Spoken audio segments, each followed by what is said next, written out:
All right, so hello everyone. We seem to be on 34 people at the moment.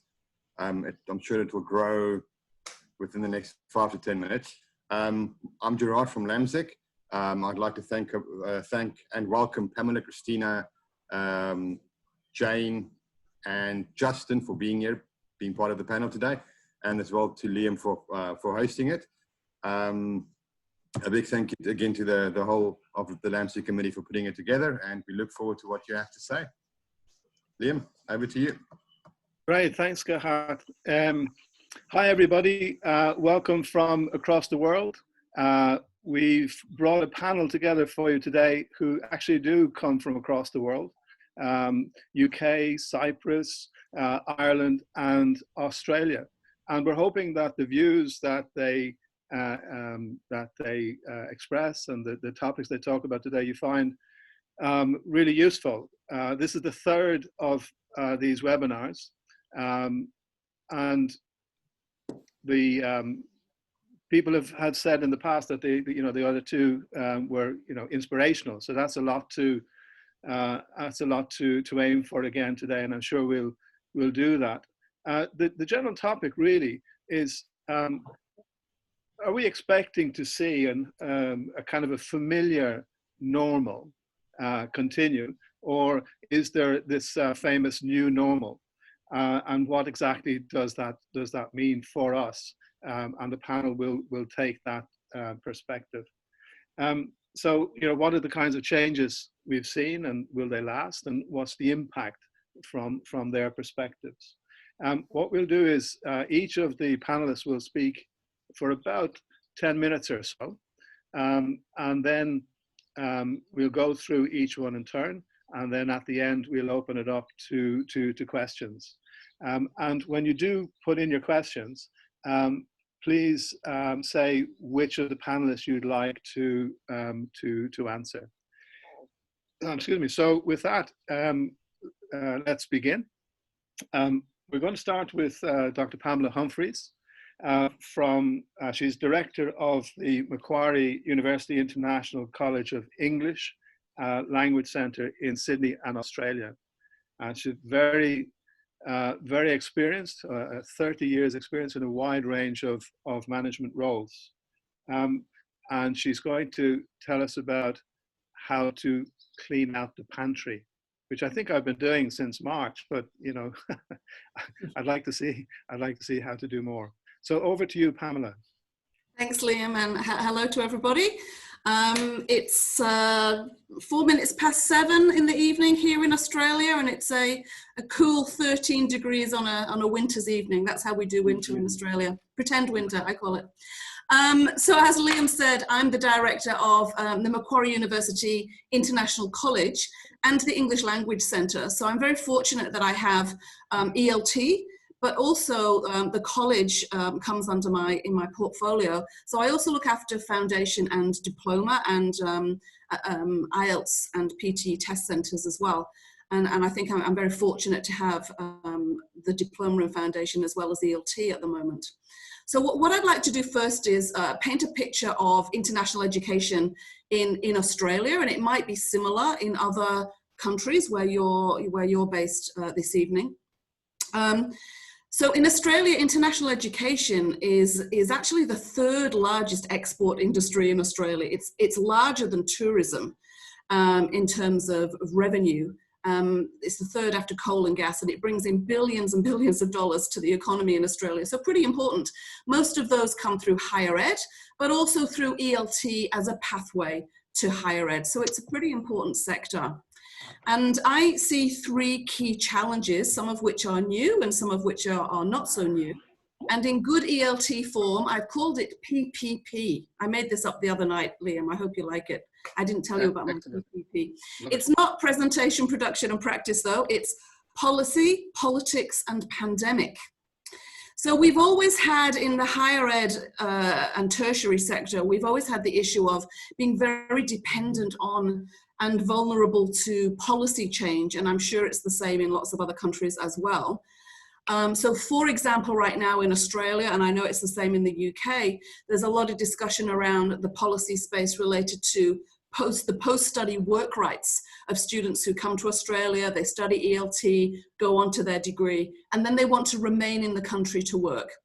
So some of these changes to policy and the lack of the ambiguity right now about whether studying online is going to give students post-study work rights is causing some challenges certainly to the higher ed ELT sector. There's also a lot around funding caps in the domestic market, which drives more interest from institutions in international students. So those kind of policy things are always quite challenging for us. We've also got other issues right now around, what is the value proposition of studying online, studying your English online at home in China or wherever your country of origin is, or even if you manage to come to Australia or the UK or another country to study, but you're in lockdown and you're studying in your bedroom down the road. So what is the value proposition of continuing to study English if there are those challenges? Why come to an Anglophone country at all if you're not going to be able to get those post-study work rights that which is the whole reason for enrolling in ELT in the first place? So what can we do in terms of policy? What can we do what can we offer that's different from the home country that our students come from? What can we do that differs from our competitor destinations as well? So that's policy. Politics is another issue. I'm not going to spend too much on this one, but certainly the political relationships with our key source markets can impact what's happening from a business perspective as well. And if we're out of favor, which Australia currently is with a very key source market, that's going to be quite problematic as well for the industry in the longer term. So the politics matters. And the third P, which I'm sure we're all pretty tired of hearing about right now, is the pandemic. So COVID-19 has added another P, another challenge. So we've had the politics and the policy issues, which are certainly going to continue, but are perhaps exacerbated by the pandemic. So I'll just tell you what's happening in ELT in Australia in the higher ed sector. We have just come, in fact, today, I've just ratified the results of our English language students who are about to go into the second semester of the university at the end of July. Most English language schools who are related to higher ed in Australia right now are about to see their numbers absolutely fall off a cliff. They're about to plummet for the second half of the year. We've enjoyed the time lag of students who were in the country when we had the lockdown in March, and those students are about to finish with us and articulate into their degrees. So I know that many providers in the Southern Hemisphere are very concerned about the numbers. Very few commencers. Continuers are just about to transition to the uni or to their next program. And we know from quite a lot of research from IDP and other places that a lot of students are considering deferring and not coming for session 2, perhaps considering waiting until next year. We also know from the research that IDP have done that students don't want to study online for more than about 3 months. So that's also kind of problematic for us as well. Australia Higher Ed was hoping to start getting students back into the country. I know my boss has been very heavily involved in trying to get students back into New South Wales, and a pilot quarantining. A pilot was supposed to start this week, but unfortunately, because of increased numbers and a cluster in Victoria and the ACT, that's not, looks like it's not going to happen in the short term. And also we have competitor markets such as the UK, for example, which may be open and available for a September, October start. So we've got these issues to consider as well. So internationally, we've got issues around, will Canada, will the UK, will Ireland quarantine, or will students be able to arrive without a quarantine? Will the courses be face-to-face or online? Are students going to be able to get post-study work rights? Are we going to have a second wave of COVID? So all of these things are a challenge.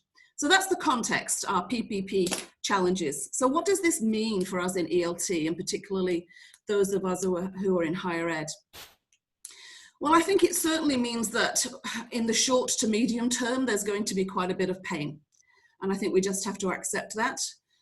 So as managers, we need to get used to that and we need to plan for it. So I'm going to talk a little bit about some of the things that we've been doing and trying to plan for that. It means as a sector and as a nation and we really can't rest on our laurels.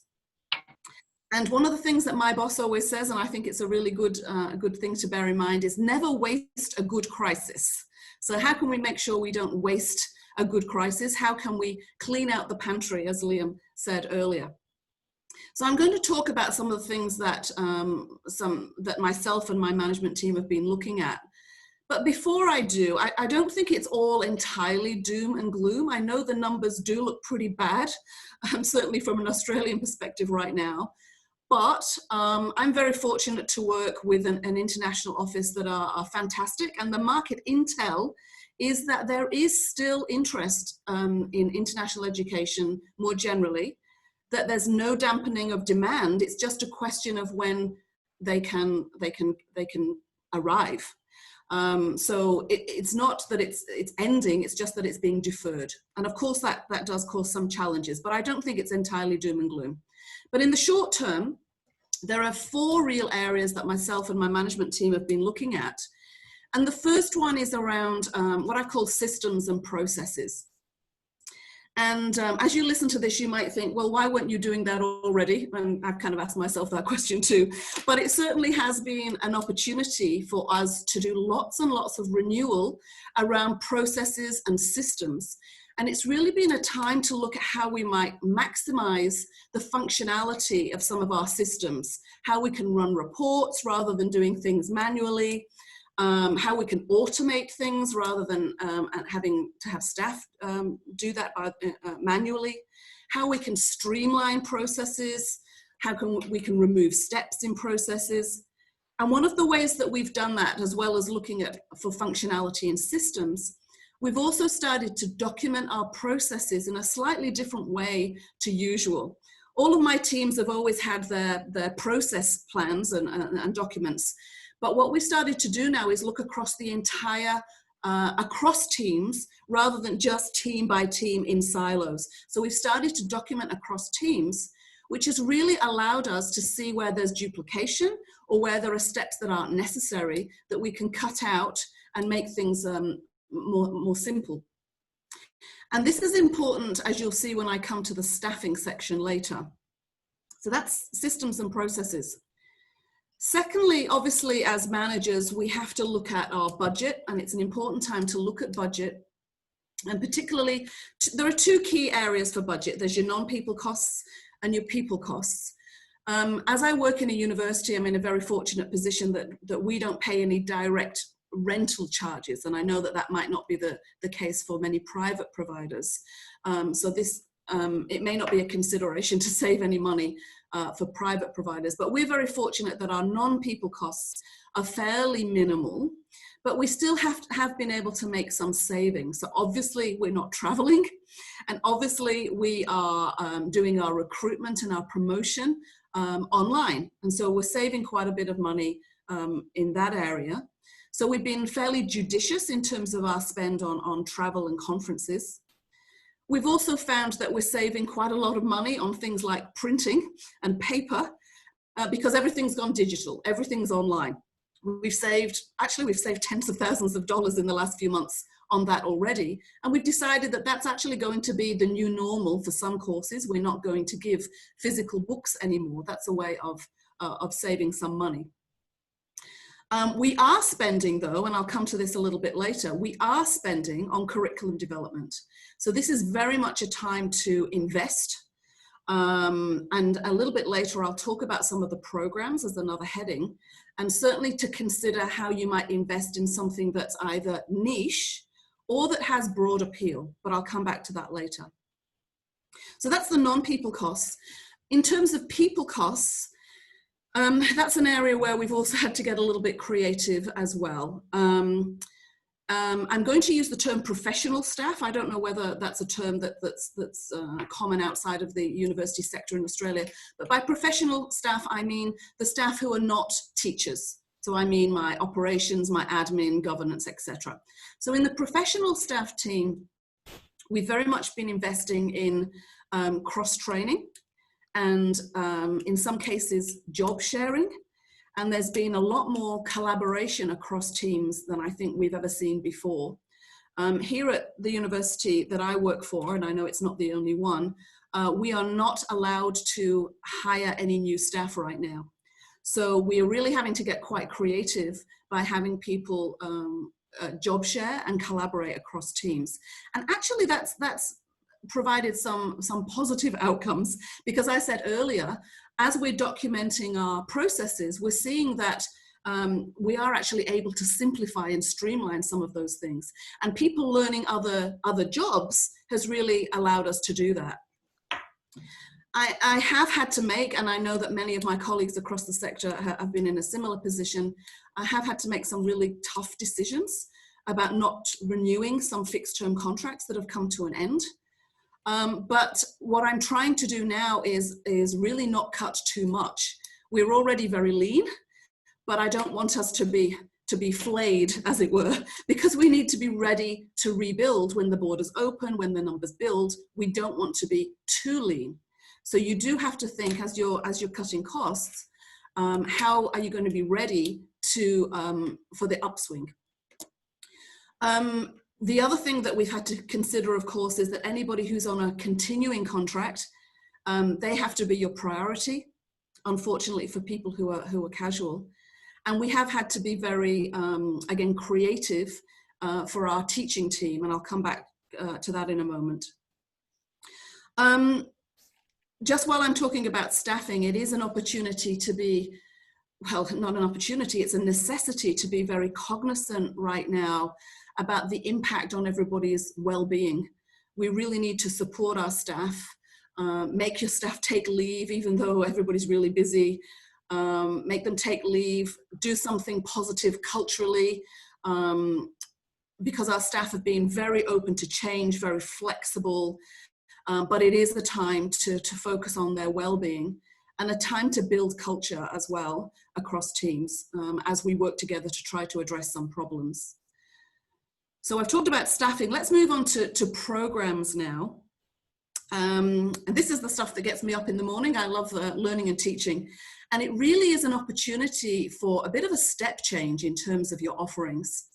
It's a time to really sit down and consider everything that you're offering and maybe to rationalize what you're offering. Can you still afford, for example, to offer those low-level general English classes? Or is it really time to make the decision that you can't do that, just as an example? But I think very much rationalizing your offerings is key. But it's also a time for innovation and to get creative and to think outside whatever shape you like, and to take whatever opportunities are there for you, opportunities that you might not actually have taken before. As I said earlier, don't rest on your laurels, look for opportunities. And one of the things that we're trying to do, it's one of two ends of the spectrum really. Either go niche, what are you really good at, and go niche, or go the opposite end of the spectrum, go for broad appeal. I'll just give you a small example of the broad appeal. We've just created a very short program on the FutureLearn platform for IELTS prep. And we got 50,000 enrollments with very little, not that it's revenue generating, but 50,000 enrollments within a couple of weeks, which very much has broad appeal and can drive business and raise your brand and leverage brand without very much investment at all. So niche on the one hand, broad appeal on the other. Also, certainly in terms of programs, we're going to have to be thinking very much around blended approaches, online offshore, online onshore. So I think it really is a time to get creative in terms of your offerings. And finally, yes, good. Can I have a finally, Liam? Yes, you can. Yes. Just finally, I think one of the things that we really need to do, and I think this is a great example of it, is really to collaborate within the sector. In Australia, the ELT sector is quite small, but it's also highly collaborative. And I know that I felt great support from other academic managers, and this is another example of it tonight. director fora of industry bodies that has really helped us to share and learn from one another. So just in closing, I would say continue to collaborate with other people in the sector. So those are my 4 areas: systems and processes, think about your budget, think about staffing, and programs and offerings. Okay, lovely. Thanks a million, Pamela. And also, as you were saying, don't waste a crisis.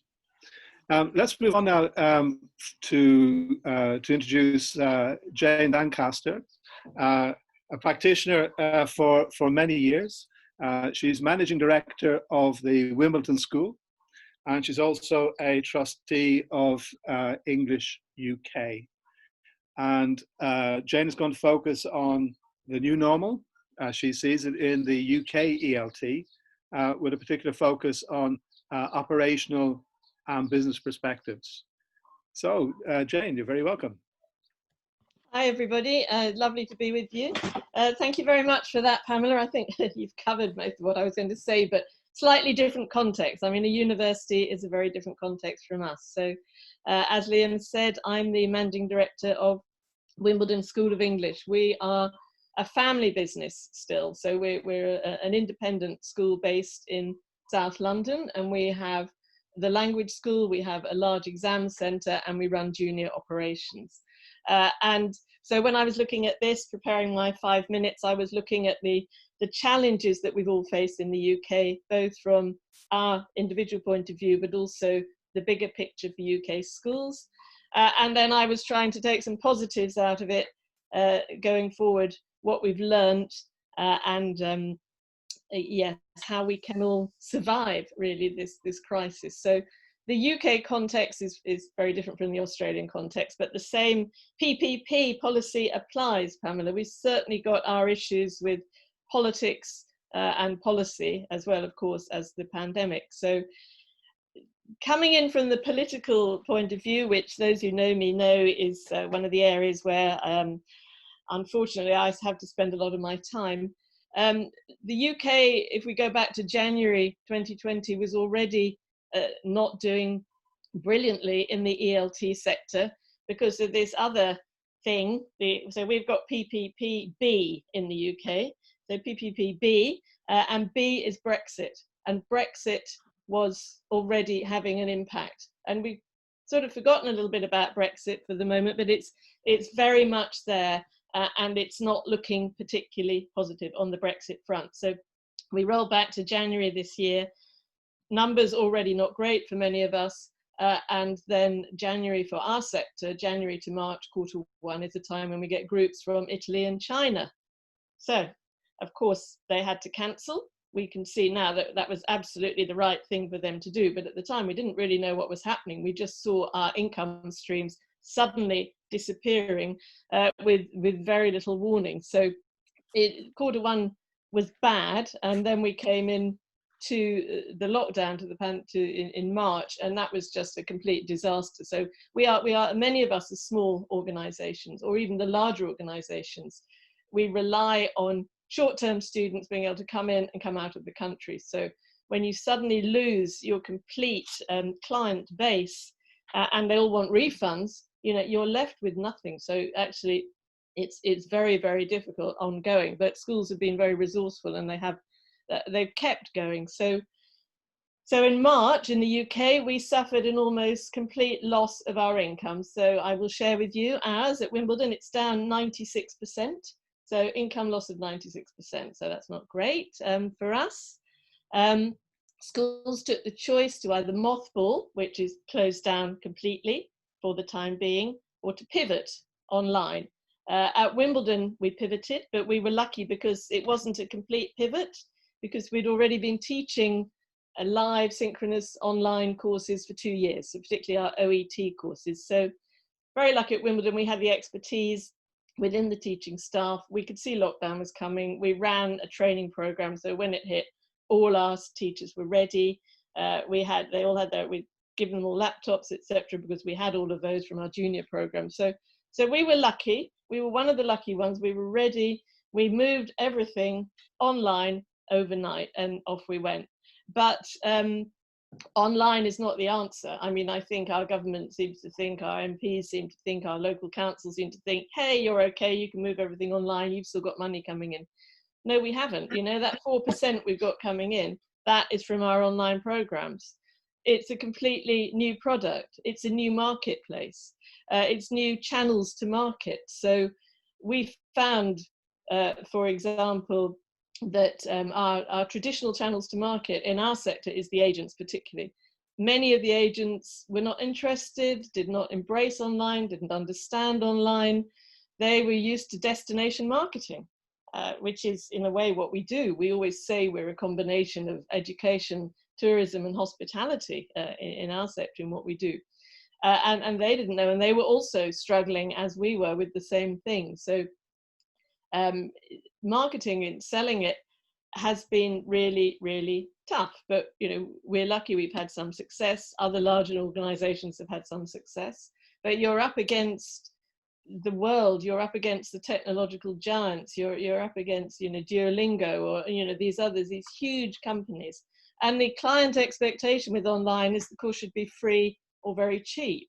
Well, why should that be the case when you've still got highly professional, highly qualified teacher giving their time, giving their energy, preparing their classes, etc. So that's it. I'm starting with the grim bit. I will get a bit better later.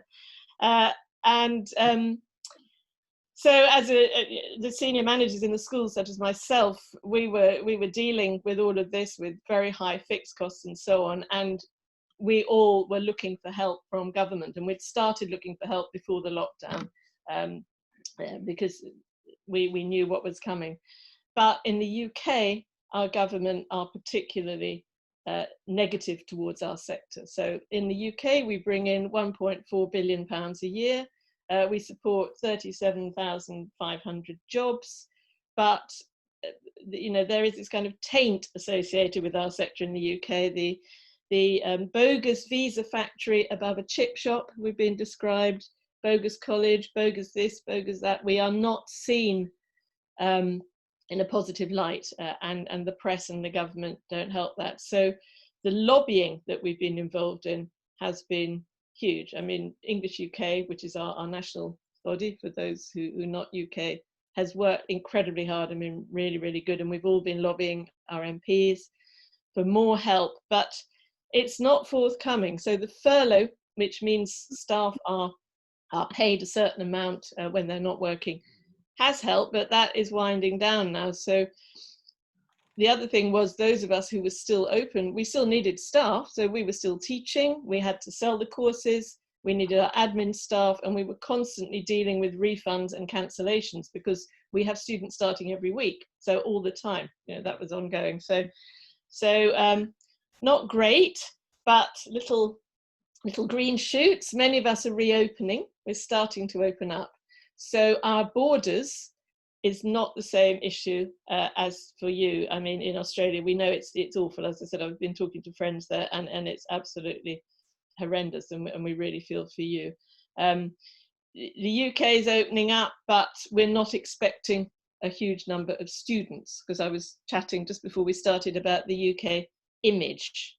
So UK schools percentages opening, I haven't got the exact stats in front of me, but it's probably about 10 to 15% opening before September, about 30% more opening from September, and the rest opening in January. But that's changing all the time. That's changing all the time. So we moved forward our opening date when the government opened up the bridges. But opening, I was speaking to a colleague yesterday. He has he works in has a large group, and he said he went to their London school and they had 6 students. So we are hoping, you know, this is the optimistic me, that we will start with 10. Normally at this time of year we'd have 480. So you know, it's a little bit different. So you might say why, you know, why are we opening? Well, we think it's important to show that we're strong. One of the factors in our sector is that the clients are very nervous, not just about traveling, but they're nervous about the business. They're nervous about whether the business will still be there. They don't want to give their money to a business that might close down. So we think the show of strength is important. We think the motivation of staff is important. We think to sort of keep going, that we're still there, that we still provide good courses, and we think it gives hope. It gives people hope, which encourages people to book.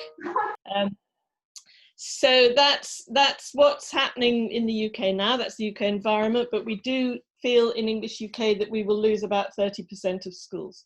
So sadly, we think quite a few will go. And at the moment, as the furlough is closing down, one of the things that most of us are occupied with is the difficult staff conversations that we're having to have, because now we are facing the reality of no income. And sadly, that means that in the UK, there will be fewer schools and we will be smaller schools. And as I said, Brexit hasn't gone away. And so from January, you know, we don't know, deal, no deal.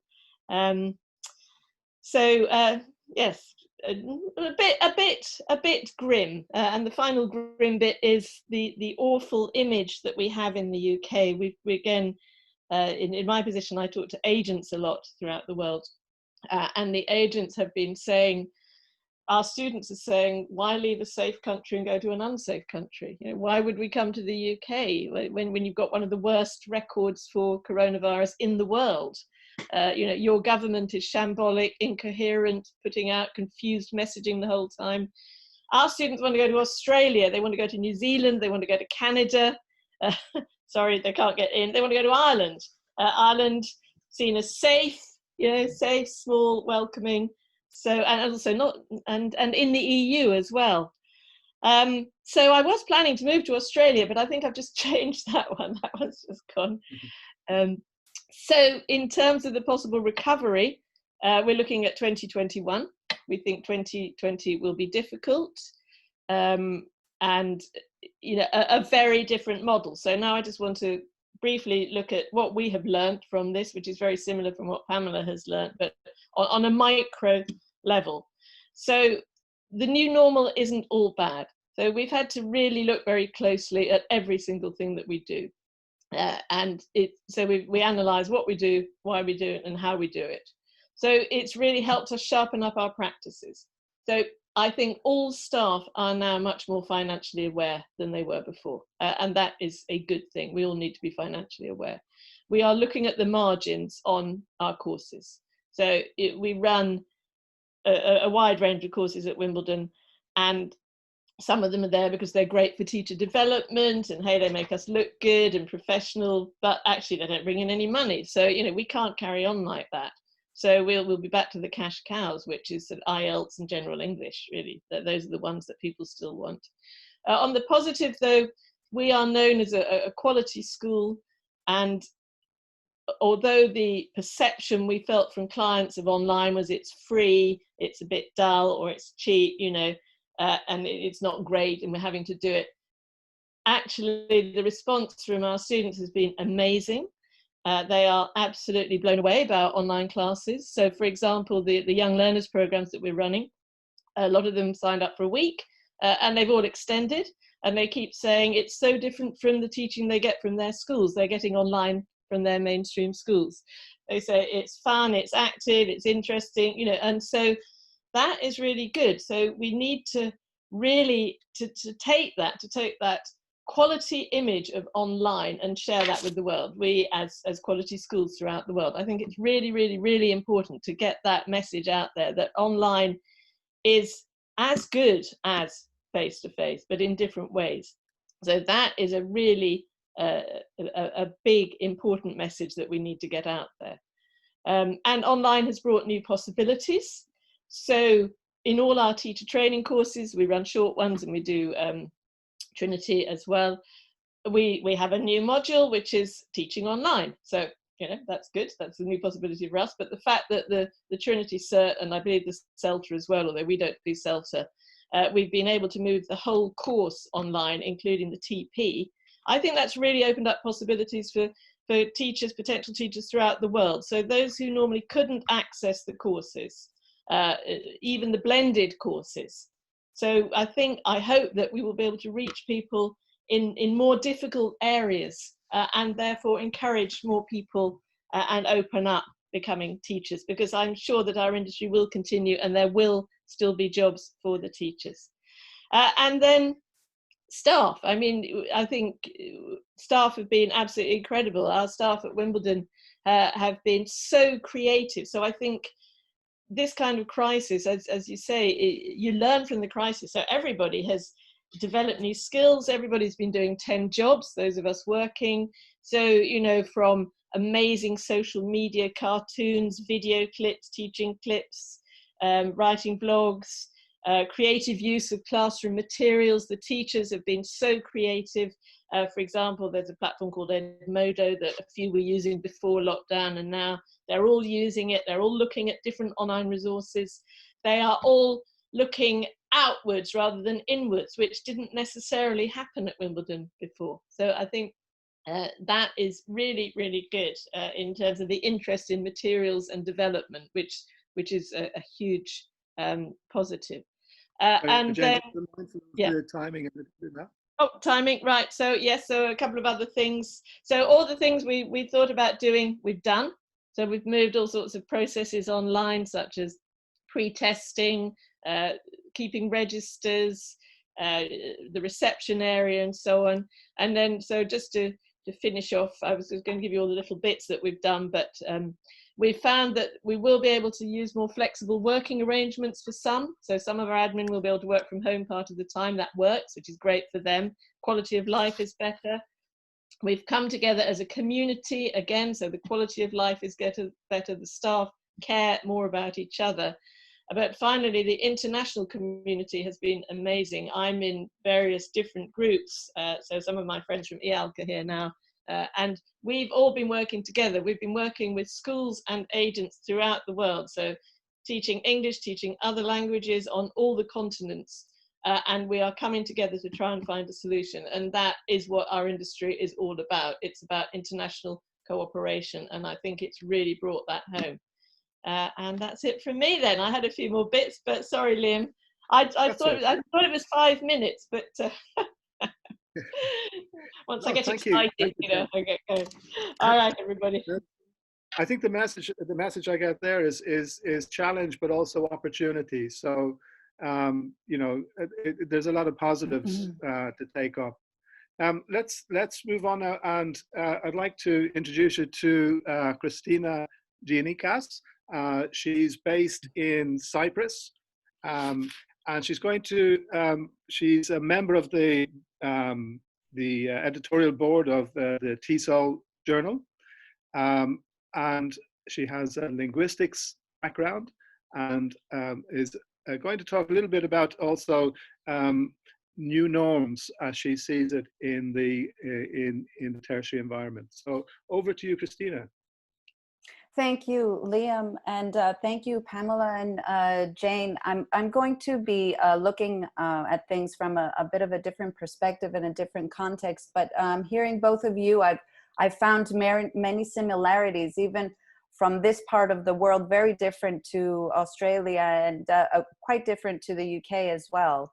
But I did find similarities to the UK, and I am going to pinpoint to the fact that Jane spoke about the financial crisis and how things have been affected now with COVID-19. I'm going to take you all the way to Cyprus and Greece, two countries that have suffered a financial crisis way before COVID and are trying to breathe again financially. And now after the pandemic, things have gone right to zero again. So it kind of seems that businesses are starting right from the beginning, right from the start. So, and I'm also going to be looking at schools, private language schools in our context, which is quite different because we're not in an English-speaking country. So we don't have students coming in from other countries here to study, but our students in the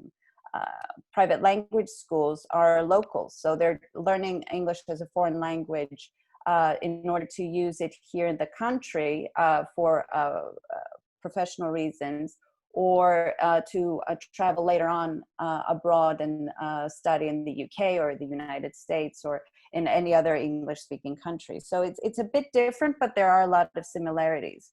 So I'm coming here wearing different hats, and I'm also a teacher trainer at the university in Cyprus, and I also work as a consultant. So I'll be talking about how I see the post-COVID era from that perspective. And what I'm going to be talking about today is inspired from a research study that I've recently conducted with two colleagues of mine.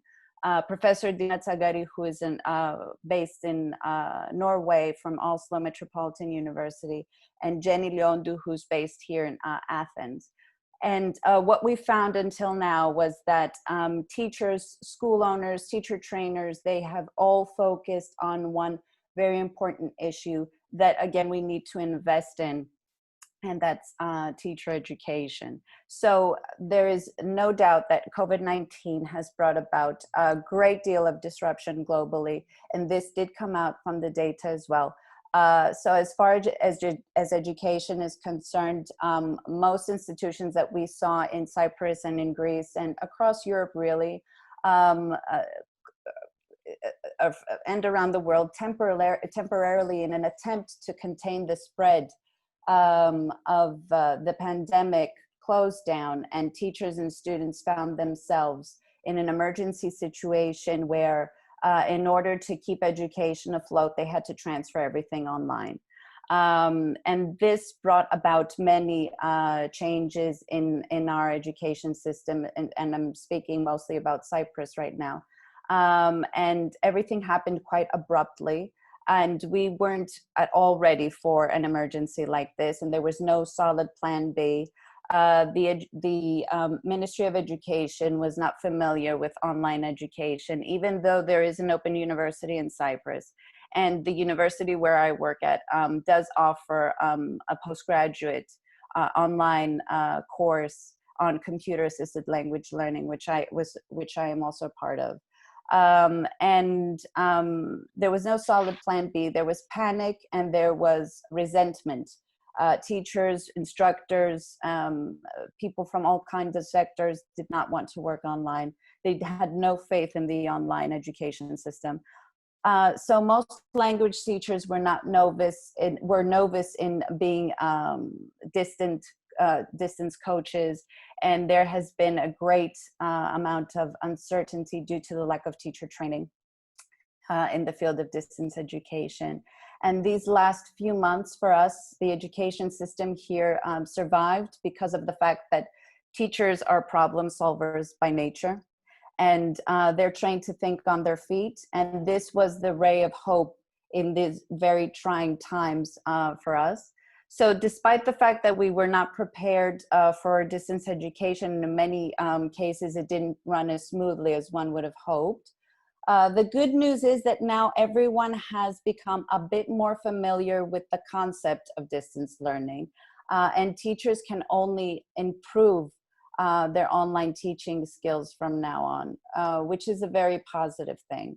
Distance education has many perks, in my humble opinion, and in order for teachers and students to enjoy these perks, there needs to be a focus on teacher education to give teachers the confidence that they need to continue with online education. And specifically, we need to look at things like digital literacies, age-appropriate online teaching approaches, e-pedagogies, online assessment, keeping safe online, and all these issues that teachers themselves have voiced until now. So building on the lessons learned during the first pandemic that the 21st century has ever seen, we can guarantee some kind of sustainability. This would make school owners' new norm clearer post-COVID-19, and immediate teacher education will give school owners a clear vision of what to expect down the line. So if I were to foresee some possible scenarios out of research outcomes and data collection that I'm currently involved in with teachers and teacher trainers, I would say that in an attempt to answer the question of what now, I would say that immediate and targeted teacher training would strengthen distance language learning and help teachers gain confidence in this new mode of their teaching. And this is an immediate win for school owners as well, as it upskills their teachers and improves business performance. So this is an important investment in addition to what Pamela mentioned earlier about a curriculum development. School owners and teachers need to collaborate, and I'm going again back to Pamela's talk where she did talk about collaboration and how important it is, and I agree with her 100%. School owners and teachers, at least in our context, need to collaborate and see how they're going to approach these new norms and create new programs if necessary, which it will be necessary, that offer students either 100% online courses or blended courses, blended language learning courses, which are a combination of online and offline interactive resources. And in the off case that teachers are not supported or do not feel supported, or we don't give them time for their own well-being, again, as Pamela mentioned earlier, there is a chance that we will have backlash, and students and distance education will be avoided. And this is not something that we want, because the entity of language education, in my eyes at least, is changing. And that is not necessarily a bad thing. We're taking advantage of the crisis, not wasting a crisis, as Pamela's boss said. Embracing online teaching can open many doors and offer many job opportunities, different job opportunities, but still. And schools can and will expand business-wise, create new programs and attract more students. For example, in our context, schools can offer programs that enhance the level of flexibility. This worked very well with our students on the MA. They were all adult students. They all had jobs, families, and flexibility was very important to them. So it was a very attractive service. Schools, and I don't see why this wouldn't be possible in a language school context.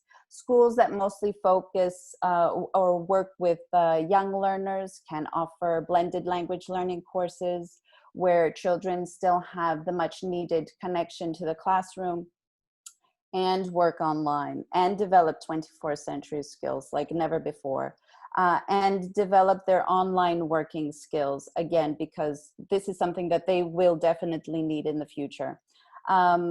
And this all can be cost effective and still provide high level of learning opportunities. So to conclude, there are many possibilities here, and we have the chance to take what we have learned from a very negative and a very unfortunate situation and make it work in our favor. And by teaching and working online, really the world is our oyster, and we can make it work and adjust it to our students' needs and to our context.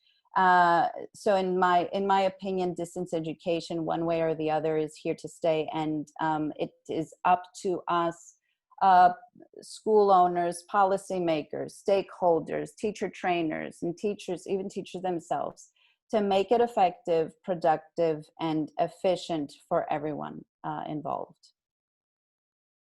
Okay, lovely. Thank you so much. I'm sort of mindful of time, so I'm going to move very quickly to Justin, who's based in Ireland, Justin Quinn. He is the CEO of CES Schools, which have schools in Canada, UK, and Ireland. He's also the chair of Equals. So how's the world looking forward for you, Justin, in the Irish perspective?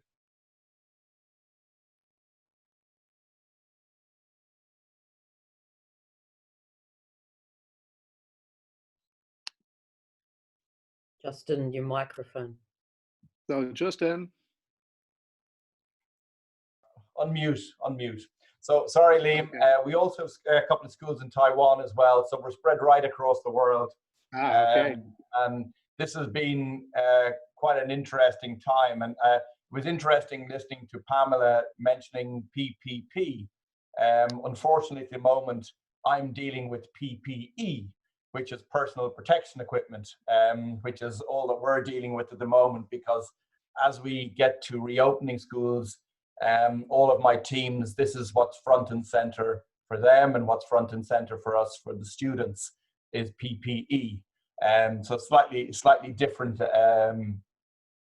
issues at the moment. But I suppose from my perspective, obviously for all of us, this came out of the blue. On the 10th of March, I flew over to the UK and I went to visit our school in Oxford. And I was in the Aer Lingus lounge in Dublin Airport at 6:45 in the morning, and I was the only person in the lounge. And when you look around an empty airport lounge, you realize there's something wrong and something happening here. And 2 days later, the Irish Prime Minister was visiting the United States and meeting Donald Trump to celebrate St. Patrick's Day. And he made an announcement at 8 o'clock in the morning from New York to say that all schools and universities in Ireland were closing at 6 o'clock that day. So we had 4 hours notice that we had to close our schools. And it was sort of one of those moments that I don't think I'll forget. I mean, so within an hour, we had all of the academic team sitting around a table saying, what are we going to do? How are we going to pivot this? We were working on some online programs. We were using the guided e-learning platform and had been for many years. But this was something new. Brought everybody together. The government had told us we were closing for 2 weeks, if that was ever optimistic. And so got the teams together and we planned and we looked at how we were going to do this and what was the best way to do it, what platform to use. We discussed the various platforms that were available and from, like most schools, Zoom won out. And it was really, really interesting watching the team and watching the teachers and the energy that they put into it. But importantly, what was there was that not all of the teachers were comfortable with the technology. Not all of the teachers wanted to work from home and do this. Not all of the teachers had the skill set to do it. So it was really interesting to watch that we had a whole cohort of younger teachers who are much more adept and much more interested in helping us out. So we pushed forward, and then the UK closed, then Canada closed. So, you know, today we're running 46 different classes in the UK and Ireland, and we've about 18 classes, online classes running in Canada. And so all of that has allowed us to grow and develop. And again, as Christina and Jane were saying, that, you know, the teachers have had to adapt to the materials they use. We've got to be very much age specific. Our programs are all 16 and above. You know, it's watching where they're getting the materials in from is really interesting. We can provide lots of backup material and expertise and guidance, but the teachers as we go along are learning and growing and developing. I think when we come out of this, it probably will be multimodal. It probably will be blended. I have to say I'm not a huge fan of online learning for what we do. I think the students that come to us are here for a cultural experience as well. They want the visits. They want to learn about the cultures, meet people, and so that's what they get when they do a language program when they're in country. It's been very, very interesting watching it and how we deal with it. And the staff side and the well-being of the staff has been very important. And what we've done is we've appointed a buddy system. We've a buddy system within the school. So there's people looking out for each other within the school, which is the teachers and the administration staff. We also have looked at, we've brought in 3 times a week a huddle for the team. So the teams from all over CES, from all of the schools, come together 3 times a week. And everybody gives updates on how they're doing. Not everybody at every meeting, but allows them to see that they're not alone. If you're working from home, we have a number of the team which are single and they're living on their own. And it's been right through the lockdown series. This has been really, really important. this contact with other people, and being able to share experiences, and being able to talk and to allow and spread ideas. So as Pamela mentioned, the importance of aligning the culture as well has been really important. This has driven home the culture of care, the culture of togetherness, the culture that we're all together in this difficult time. You know, the values that we have within the organization are really, really very important. And also from an Irish perspective, the Irish schools have all come together. So Ireland has a couple of different associations of language schools, and they've come together. And they've come together, and you know, we now are all going in the same direction. And it's got to the point where our voice is now being heard. And Jane, you'll be very jealous of this, but the Irish Minister of Higher Education has agreed to meet the language schools to discuss the difficulties that we're having, and hopefully give some financial aid to Irish language schools. So very different to what's going on in the UK. We've a new government, and the new Minister for Higher Education has been very, very proactive, and once he got in the door, to look at how the language sector is working. So there's a lot of positivity there that's within the Irish sector, but that's only come about because we've all come together, and we've all got the one vision. We're talking about quality. You know, we designed for teaching online, we put together a program to make sure the quality and standards, that we were all offering the same. We were all offering a minimum of 15 hours face-to-face a week. We were all offering management backup to it, giving the technology that's available, that's there. So that's been really very, very important for us. Also important is the pivoting of the teacher training. We went fully online with CELTA, and that's gone really, really well, both part-time and full-time. It's the first time we've been able to offer teacher training full-time. And so from the academic side, it's all gone, the pivot has been very, very good. And a big part for us and for me on the management side was we have all the sales team, and how are we going to manage our sales team and to do this. And so we looked at this this was a great opportunity. This was the time that we could actually look at how we operated our sales functions and how we operated our administration functions. And it allowed us to be able to do different things. And I brought in outside expertise to have a look at how we did our sales and how we worked our sales function. And it's brought the whole sales teams together. We've identified areas which we needed to really improve upon. We saw that a lot of stuff was falling through the cracks, so we've identified that, and we've been working on that. And there's a real energy that we have within the team now, because everybody is coming together much more regularly, much more, and throwing in ideas. And like Jane was saying, we've looked at all the different products and programs that we're offering, and not all of them have been. We've just sort of that we've had it for years. And we've been offering it for year after year. So this year, it's got a line through it. That one's gone, that one's gone, that one's gone. And it's been really interesting, you know, and cathartic in some ways to sort of go, okay, we now have a reason to get rid of these type of programs. So again, the lean, streamline, we've put in additional sort of training. I see Chris Farrell is on the call here as well this morning, and he's been really helpful to me in guiding me and sort of in many different ways of how best we should be aligning our academic programs into the sales functionality. And so that's all working very, very well. I think the pandemic, when we come out of this pandemic, I mean, CES, we're opening in the UK in 2 of our locations on the 20th of July. We're opening on the 10th of August in a few more locations, and also in Canada.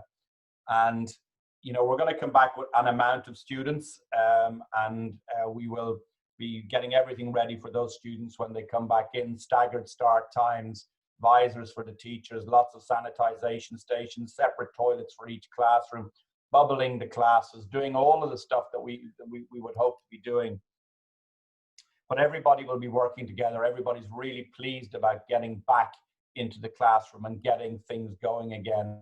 I think I wouldn't be as negative about the UK as Jane is. I think the UK is still a primary market, and You know, I think certain locations and destinations are going to be harder to sell than others.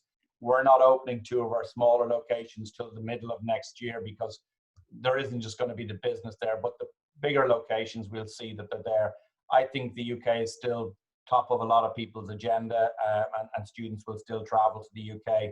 And you know, I think Ireland is still a second choice to the UK, but both will grow together.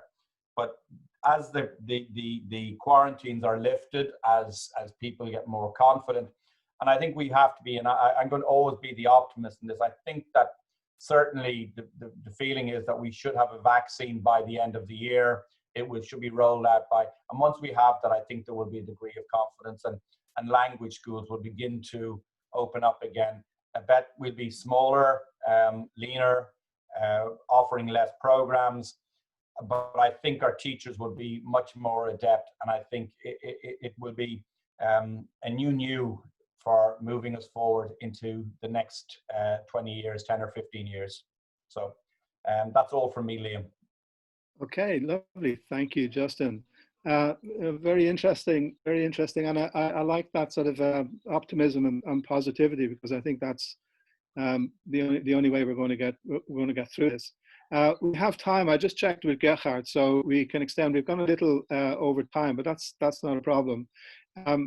So if you have a question for any of the panelists, if you can drop it into the chat box and direct it to the particular person. While that's happening, can I just ask a kind of a general question of the panelists? If you were to pinpoint one sort of learning point that has sort of come to you over the last couple of months, that's given you, you know, sort of a positive thing. So something that has really impacted how you do your work. So open to anybody on the panel. I work better from the office than I do from home. I'll tell you that. That's a positive for me.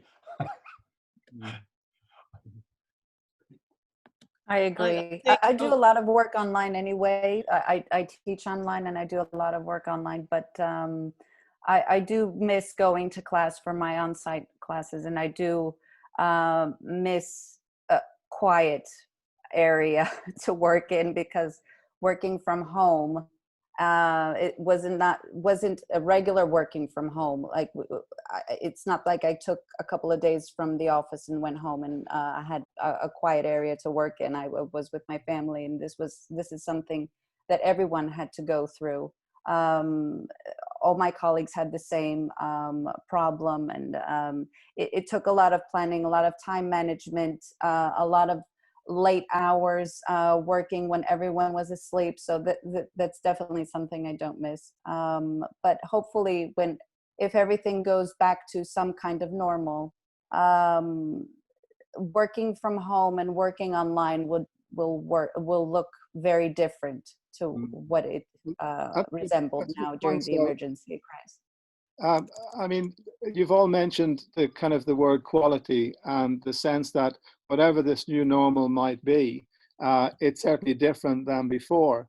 And it seems to me that the idea of quality of service, quality of product is going to be a significant one. And people have talked about the difficulty of, you know, changing a skill set of managers. And we're seeing a lot of that in the last couple of weeks. On the different forums that I'm connected to, but also, of course, the academic challenges. So how do you see that sort of quality issue going forward? So, for example, Jane, you said that you were looking hard at that. So it's not just the question of the issue around face-to-face and the physical issues, but what about all the other sort of quality things that people want to pay for? So do you mean, will quality continue to be important? Because, you know, for us in the UK, our British Council inspection results for our school are very, very important, and we see those as a mark of quality. But I think what I'm getting at, though, is that if it's a new thing, how fast can those standards catch up? So, for example, I talked to a school owner recently who said that he he'd had a visit from inspectors that went through the whole school and radically changed, you know, things about the movement of children, or you know, the bathroom facilities, etc. And it just seemed that the changes that schools will have to address are enormous to keep Well, that quality. in the UK, obviously, we all have the right number of bathrooms and everybody in the right place, and incredibly powerful safeguarding because of the British Council accreditation scheme, where every single teacher is observed, etc., etc. And they have already introduced a quality scheme for online training, and so they rolled that out really fast. So all the British Council accredited schools in the UK that are offering online need to actually undergo the inspection process as well for the online training. So, so for us, you know, the quality thing for us isn't new. It was just that for the client, I don't think they equated online with quality. So it's more the marketing message that I was talking about. So I think, you know, getting that message out to the client that online is as good as the quality that you get when you come into all our physical schools in the UK. So we need to change our marketing, our messaging. There's all sorts of changes in the sales process that we will be doing. Yeah. Right. Which is a question that George brought up there in the chat there.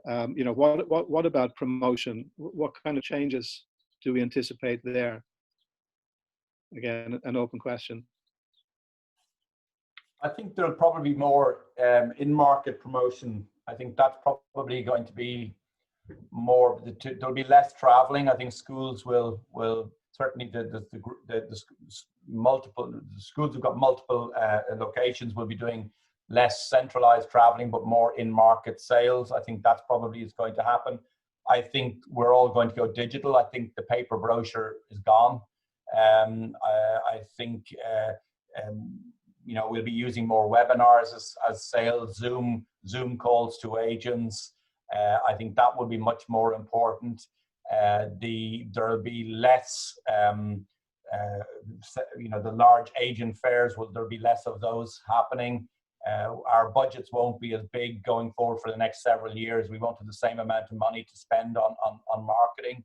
We will be much more careful how we spend it. You know, paying agents up front for contributions will be gone. It'll be done much more on results. So there's a lot of things which will be changing in the sales process. I still think, you know, from a quality side, you know, the hard part for us is that everybody pivoted straight away to online.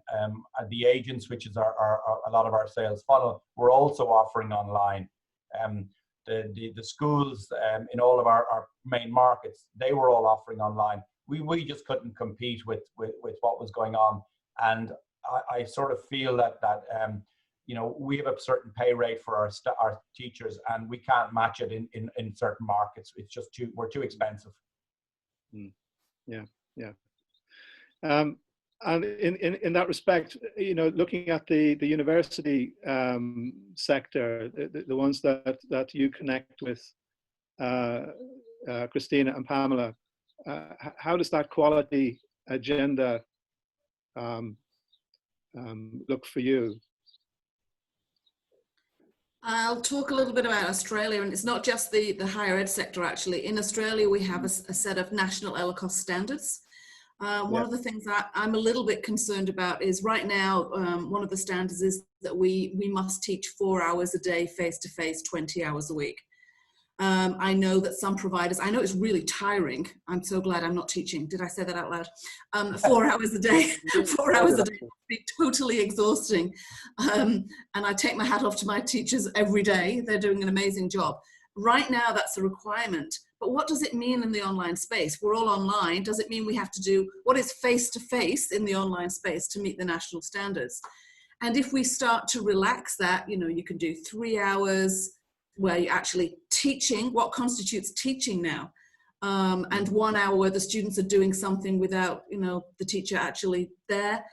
Does that meet the standards? And if we relax that, it's a bit of a slippery slope. So it's not just something for the university sector, it's for the whole sector. It's much the opportunity to relax those standards is problematic from a quality perspective, I think. So unlike the UK, I don't think Australia's really addressed that yet in terms of how we manage this. Actually, in my old days at the British Council, a lot of the surveys that we used to do would say, when we asked students and clients what was the most important factor for you, the single largest one was always the teacher. So what is it now? What are the pressures on teachers now that they didn't have before? Speaking for myself, I would be absolutely freaking out if I had to do most of my work now through Zoom. It would impose a series of skill set changes that personally I'm not prepared for. And I wonder, what are your views on that, everybody? I think I agree. I think it comes, sorry. Before the PD. Yeah, absolutely. Yeah, it's about PD. yeah. It all comes down to that, because I think that would really help teachers not only become familiar with all the platforms that they'll need to be using, and all the teaching skills that they need to adapt in order to be able to teach online, but also to gain the confidence that they lost during this whole emergency. Going back to Liam, what you asked about the quality in higher education, I think that for us in the field of humanities, we were the lucky ones, because looking into other fields, I work with people at the university who teach, for example, they have laboratories, and they are into engineering and maths and speech therapy, and all this could not be done online. They couldn't transfer what they do in labs online. So I think that for us it was quite easy compared to other fields.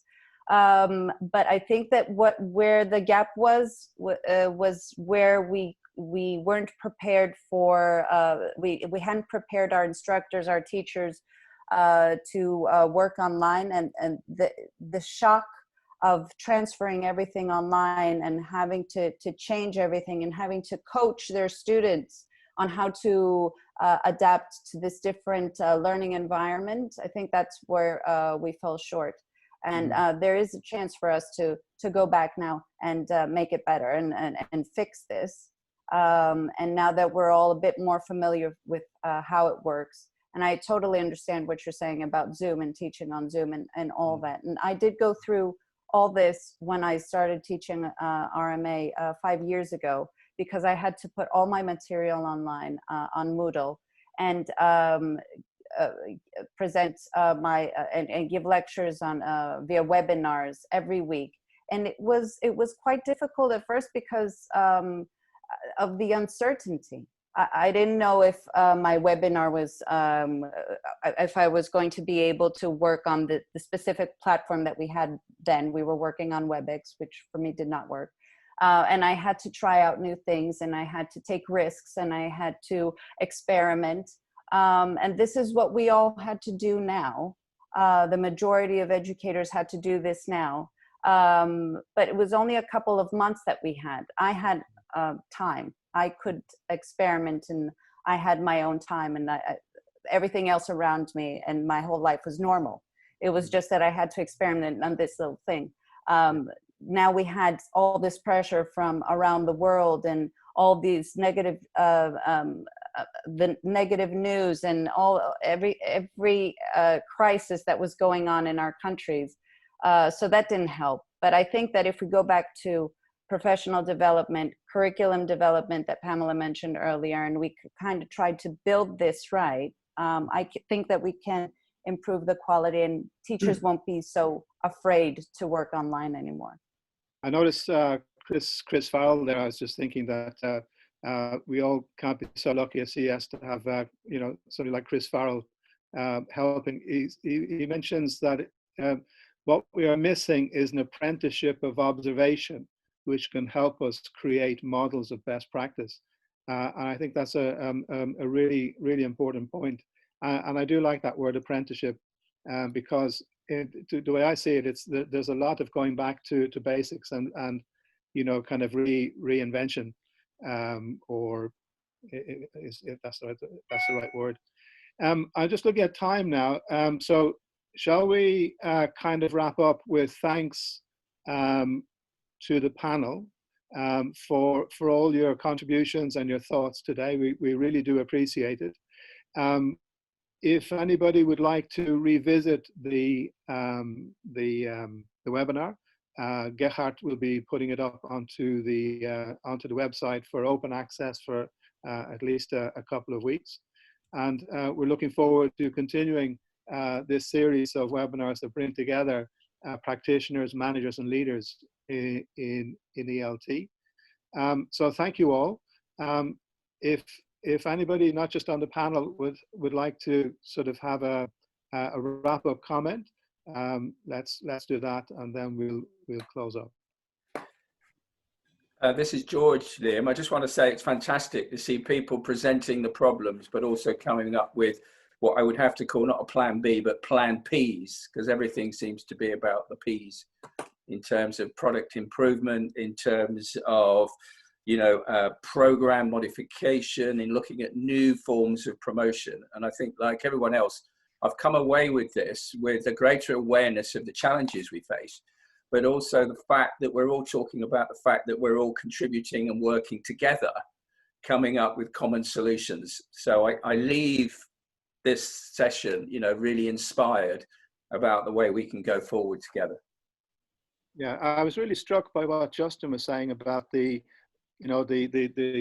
teacher organizations, or coming together in Ireland to sort of have a common purpose. That struck me as a really significant thing. So that an industry which in the past has been very fractured or how should we say, disconnected, is finally connecting to begin to focus on solutions together. I was very struck by that. I'm just looking into it a bit more. Anybody else like to add something before we wrap up? Well, I think the resilience. Sorry. Oh, okay. So the resilience and flexibility of human beings, I think, is incredible, and I think we need to trust our staff more going forward, give them more autonomy, trust their creativity, their intelligence, and their ability to adapt, because they've been amazing, and I think that's important. And as you said, the global reach, the communities I'm working with, the international communities, everybody is working together. So our industry isn't fractured, Liam. That was 20 years ago. Oh, no. It's well, great. There we go. Good to see. Good to hear. Yeah. I was going to say pretty much exactly the same thing, Jane, that what I didn't explain was that our team went online without a single day of downtime, with like half a day of training, and totally aced it. They're just amazing, and they've been incredibly resilient and done a great job for our students. And, that's a good thing to remember. Yeah. Okay, a couple of links there I notice in the chat box. Gerhard, are any of the links, do we sort of collect them, or did they just disappear once the recording has gone through? What I'm doing now is I'm opening them all.